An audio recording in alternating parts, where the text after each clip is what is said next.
दोस्तों स्वागत है आप सभी का क्लास 11th के फिजिक्स के दूसरे अध्याय के तीसरे लेक्चर में। और इसके पहले वाले लेक्चर में हमने मूल राशियां तथा मूल मात्रक के बारे में जाना था, जिसमें से हमारी 7 मूल राशियां थी। जैसे हमारा लंबाई हो गया, द्रव्यमान हो गया, समय हो गया, ताप हो गया, ज्योति तीव्रता हो गई और पदार्थ की मात्रा हो गया। ये सब सारे हमारे 7 मूल राशियां थी। और इन मूल राशियों की खासियत ये थी कि उसको प्रकट करने के लिए किसी दूसरे मूल राशि की आवश्यकता नहीं पड़ती थी और उन्हीं के मात्रक को हम मूल मात्रक बोलते थे। तो इस चीज को हमने वहां पर पूरा विस्तार से पढ़ा था। आज हम इस लेक्चर में पढ़ेंगे यहाँ पर व्युत्पन्न राशियां तथा व्युत्पन्न मात्रक के बारे में। उसके बाद में पूरक राशियां तथा पूरक मात्रक के बारे में, यानी कि दोनों के बारे में यहाँ पर हम बात करेंगे। जो हमारी भौतिक राशियां थी वो 3 प्रकार की थी हमारी। पहली थी मूल राशियां, दूसरी व्युत्पन्न राशियां और तीसरी हमारी पूरक राशियां। तो यहाँ पर हम इन दोनों को आज यहाँ पर क्लियर करेंगे। तो सबसे पहले यहाँ पर हम बात करते हैं व्युत्पन्न राशियां तथा व्युत्पन्न मात्रक के बारे में।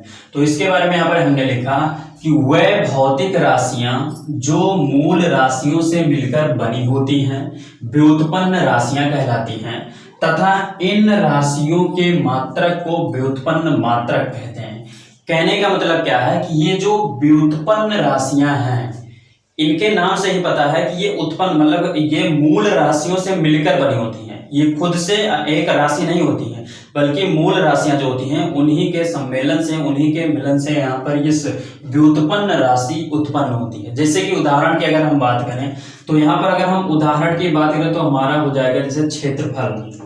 यहाँ पर हमारा क्या हो जाएगा, क्षेत्रफल। तो क्षेत्रफल के लिए हमारा क्या होगा, लंबाई गुणे चौड़ाई, ये हमारा हो जाएगा। और लंबाई का जो हमारा मात्रक होता है वो क्या होता है, मीटर। और जो चौड़ाई का मात्रक होता है वो क्या होता है, मीटर। तो इसका जो पूरा मात्रक हो जाएगा वो हो जाएगा मीटर स्क्वायर। तो ये हमारा हो जाएगा क्षेत्रफल। क्षेत्रफल बराबर हमारा होता है लंबाई गुणे चौड़ाई और इन दोनों का ही मात्रक जो होता है वो मीटर मीटर होता है। तो ये हमारा हो गया मीटर स्क्वायर या फिर इसको वर्ग मीटर भी बोलते हैं। तो ये हमारी पहली बात हो गई। अगर हम दूसरे उदाहरण की बात करें तो यहाँ पर हम आयतन की बात करते हैं, आयतन की। तो आयतन हमारा हो जाएगा लंबाई गुणे चौड़ाई गुणे ऊंचाई, तीनों इसमें आ जाएंगे। तो यहाँ पर क्या हो जाएगा, मीटर गुणे मीटर गुणे मीटर, यानी कि यहाँ पर इसका भी मात्रक मीटर में, इसका भी मात्रक मीटर में, इसका भी मात्रक मीटर में, यानी कि तीनों के मात्रक मीटर मीटर में। तो यहाँ पर कुल मिलाकर क्या हो जाएगा, मीटर क्यूब, यानी कि इसको घन मीटर भी बोलते हैं। तो इस प्रकार से ये जो व्युत्पन्न राशियां होती हैं मूल राशियों से मिलकर बनी होती हैं। अब यहाँ पर ये समान प्रकार की मूल राशियां थी। अब यहाँ पर हम विपरीत प्रकार के, जैसे यहाँ पर हम ले लेते हैं घनत्व। घनत्व को अगर हम ले ले तो यहाँ पर क्या हो जाएगा, क्षेत्रफल बटे आयतन। यहाँ पर क्या हो जाएगा, द्रव्यमान बटे आयतन। तो द्रव्यमान का हमारा जो मात्रक होगा वो क्या हो जाएगा, यहाँ पर जो द्रव्यमान है इसका मात्रक हमारा किलोग्राम हो जाएगा, किलोग्राम। और जो हमारा आयतन है, इस आयतन का जो मात्रक है वो क्या है यहाँ पर, मीटर क्यूब, यानी कि घन मीटर। तो यहाँ पर हम इसको मीटर क्यूब कर देंगे। तो यहाँ पर इस चीज को हम क्या लिख सकते हैं, किलोग्राम प्रति मीटर क्यूब, ये हम इसका मात्रक लिख सकते हैं। तो यहाँ पर क्या है, ये जो घनत्व था, घनत्व बराबर हमारा द्रव्यमान बटे आयतन होता है और द्रव्यमान का जो मात्रक होता है वो किलोग्राम होता है, आयतन का हमारा मीटर क्यूब होता है। तो यहाँ पर जैसे ही जब ये बटे में जब कोई चीज रहेगा तो यहाँ पर ये प्रति बोला जाएगा, और जब यहाँ पर गुणे में होगा, जैसे यहाँ पर गुणे में है, अगर यहाँ पर जैसे मीटर और यहाँ पर सेकंड होता तो मीटर यहाँ पर लिख दिया जाता मीटर से सेकंड। ये चीज आपको ध्यान में रखना है मात्रक में कि अगर गुणा होगा तो यहाँ पर से लग जाएगा और अगर यहाँ पर बटे में होगा या तो प्रत्यय लग जाएगा। तो ये हमारा हो गया व्युत्पन्न राशियां। और व्युत्पन्न राशियां कैसी होती हैं कि ये मूल राशियों से मिलकर बनी होती हैं। जैसे ये द्रव्यमान हमारा पहला मूल राशि हो गया और दूसरा हमारा आयतन हो गया, और दोनों मूल राशियों को जब मिलाया गया तो एक व्युत्पन्न राशि घनत्व बनी और इसका जो मात्रक हो हमारा किलोग्राम प्रति मीटर क्यूब हुआ। तो ये हमारा हो गया व्युत्पन्न राशियां। अब हम बात करेंगे पूरक राशियां तथा पूरक मात्रक के बारे में। तो यहाँ पर हम इस चीज को सबसे पहले मिटा दे रहे हैं और उसके बाद में हम पूरक राशियां तथा पूरक मात्रक के बारे में यहाँ पर जानते हैं। यहाँ पर हम इसको यहाँ से मिटा दे रहे हैं और यहाँ पर इसको यहाँ से मिटा दे रहे हैं। यहाँ पर हम लिख देंगे पूरक राशियां और यहाँ पर पूरक मात्रक, पूरक राशियां तथा पूरक मात्रक। इसके बारे में हम लिखेंगे कि मूल राशियों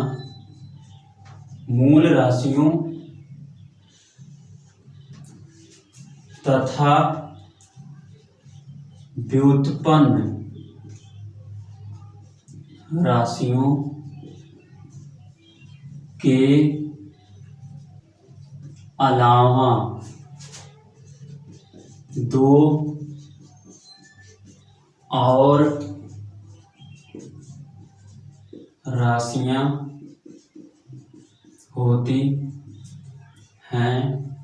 दो और राशियां होती हैं जो पूरक राशियां कहलाती हैं तथा इनके मात्रक पूरक मात्रक कहलाते हैं। यहां पर हमने क्या लिखा कि मूल राशियों तथा व्युत्पन्न राशियों के अलावा दो और राशियां होती हैं जो पूरक राशियां कहलाती हैं तथा इनके मात्रक पूरक मात्रक कहलाते हैं। जैसे कि यहाँ पर लिखा कि दो और भौतिक राशियां होती हैं, तो वो दो और भौतिक राशियां कौन होती है उसको यहाँ पर जानते हैं। पहला हमारा होता है समतल कोण और इसका जो मात्रक होता है वो होता है रेडियन। और दूसरा जो हमारा है वो है घन कोण और इसका जो मात्रक हमारा है वो है स्टेरेडियन। यानी कि जो हमारी दो यानी कि जो पूरक राशियां हैं वो पूरक राशियों में केवल दो राशियां हैं जो हैं समतल कोण और घन कोण। और समतल कोण का जो मात्रक होता है वो रेडियन होता है और जो घन कोण का मात्रक होता है वो स्टेरेडियन होता है। अब यहाँ पर हम बात करेंगे कि ये रेडियन है क्या और ये स्टेरेडियन है क्या, यानी कि ये रेडियन की परिभाषा को जानते हैं और स्टेरेडियन की परिभाषा को यहाँ पर हम जानते हैं। तो इस चीज को हम पूरा मिटा देते हैं और उसके बाद में इस रेडियन और स्टेरेडियन की परिभाषा को जानते हैं। तो दोस्तों यहाँ पर हमने रेडियन डाल दिया और रेडियन की परिभाषा लिख दी। अब इस रेडियन की परिभाषा को यहाँ पर देखेंगे, उसके बाद में पूरा चित्र बनाकर बाकायदा इस रेडियन के बारे में समझेंगे। उसके बाद में यहाँ पर हमने स्टेरेडियन लिख दिया, इसकी परिभाषा लिख दी। उसके बाद में अब हम चित्र बनाएंगे, पूरा चित्र के माध्यम से इस परिभाषा को समझेंगे।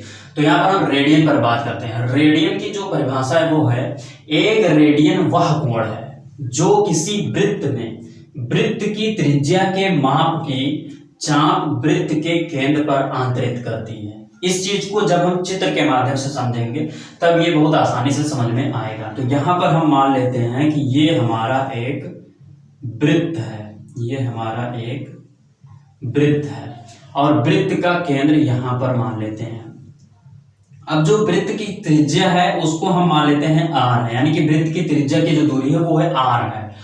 और यहाँ पर अब हम इस परिभाषा को पढ़ते हैं। एक रेडियन वह कोण है जो किसी वृत्त में वृत्त की त्रिज्या के माप की चाप, यानी कि ये जो वृत्त की त्रिज्या है इस त्रिज्या के बराबर हम प्रकार जो होता है उस प्रकार में इस त्रिज्या के बराबर हम दूरी ले लेंगे और उसी दूरी को लेकर हम उस जो प्रकार हुआ प्रकार का केंद्र हम इसको मानकर परिधि को मानकर और उसके बाद में आगे कहीं पर हम यहाँ पर लगा देंगे चाप, यानी कि इतनी दूरी हम प्रकार में भरकर यहाँ पर चाप लगाएंगे और केंद्र से इस दूरी को यहाँ पर मिला देंगे और यहाँ पर ये जो कोण बनेगा वो हमारा क्या होगा, एक स्टेरेडियन होगा।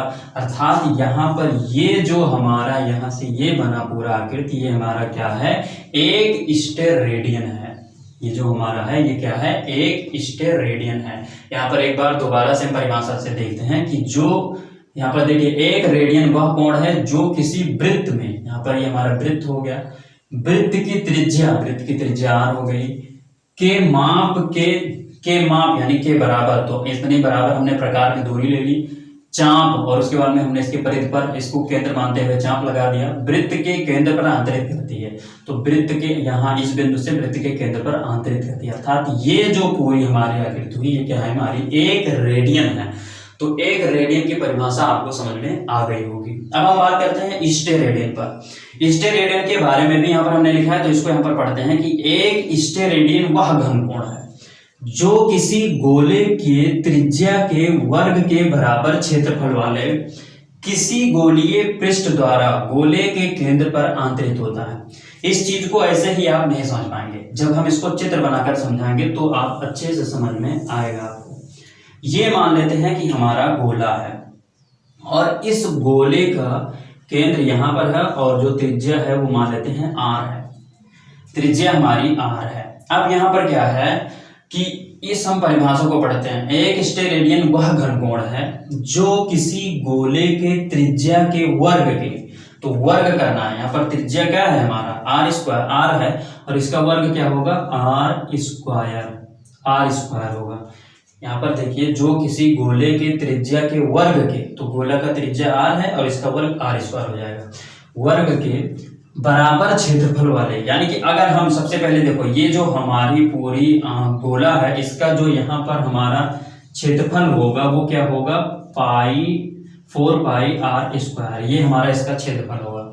अब यहाँ पर क्या है कि इस गोले के त्रिज्या के वर्ग के बराबर क्षेत्रफल, यानी कि इस क्षेत्रफल में से हम केवल आर स्क्वायर क्षेत्रफल लेंगे, यानी कि ये जो पूरा पाई आर स्क्वायर क्षेत्रफल है इसमें से हम केवल आर स्क्वायर, यानी कि गोले के जो हमारी त्रिज्या है त्रिज्या के वर्ग के बराबर, तो त्रिज्या का वर्ग हमारा कितना है आर स्क्वायर, तो आर स्क्वायर क्षेत्रफल हम इसमें से पूरा ले लेंगे और इस आर स्क्वायर क्षेत्रफल को हम लाकर यहाँ पर एडजस्ट कर लेंगे इस प्रकार से। ये जो गोला है इस गोले पर इस वाले आर स्क्वायर क्षेत्रफल को लाकर ऐसे रख दें और उसके बाद में इसके जो परिध है उसके बाद में उस परिध को ऐसे मिलाते हैं इसी केंद्र पर।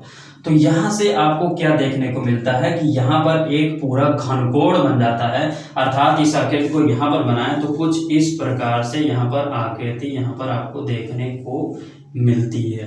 तो यहाँ पर ये जो हमारा घनकोण बना यही हमारी क्या कहलाती है स्टेरेडियन, यानी कि अगर हम इसको परिभाषा से देखें तो यहाँ पर देख लीजिए कि एक स्टेरेडियन वह कोण है जो किसी गोले के त्रिज्या के वर्ग, तो गोला का त्रिज्या r था उसका वर्ग आर स्क्वायर, वर्ग के बराबर क्षेत्रफल वाले, तो वर्ग क्या है आर स्क्वायर, तो आर स्क्वायर क्षेत्रफल का हम मान ले ये एक पूरा क्या है एक पूरा भाग है और इस भाग को हम लाकर इस वाले पूरे इसके परिधि पर ऐसे एडजस्ट किए, यानी कि आगे देखिए तो यहाँ पर क्या है किसी गोलीय पृष्ठ द्वारा गोले के, यानी कि इस गोलीय पृष्ठ को ऊपर यहाँ पर लाकर एडजस्ट किया गया और उसके बाद में यहाँ पर जो पूरा कोण बना ये हमारा क्या था एक स्टेरेडियन। तो ये रहा हमारा आज का वीडियो और इसके आगे वाला जो वीडियो होगा वो होगा मात्रकों की अंतरराष्ट्रीय प्रणाली, तो वो बहुत ही ज्यादा इंपॉर्टेंट वीडियो होगी, उसको जरूर देखिएगा। बाकी ये वीडियो कैसी लगी वीडियो को कमेंट बॉक्स में कमेंट कर बताइएगा। बाकी वीडियो अच्छी लगी तो वीडियो को लाइक कीजिए और दोस्तों यदि आप नए हैं हमारे चैनल पर तो चैनल को सब्सक्राइब कर प्रेस कर लीजिए बेल आइकन को, जिससे कि आपको नए वीडियो का अपडेट मिलता रहे। तो दोस्तों बस यहीं पर दीजिए इजाजत, जय हिंद।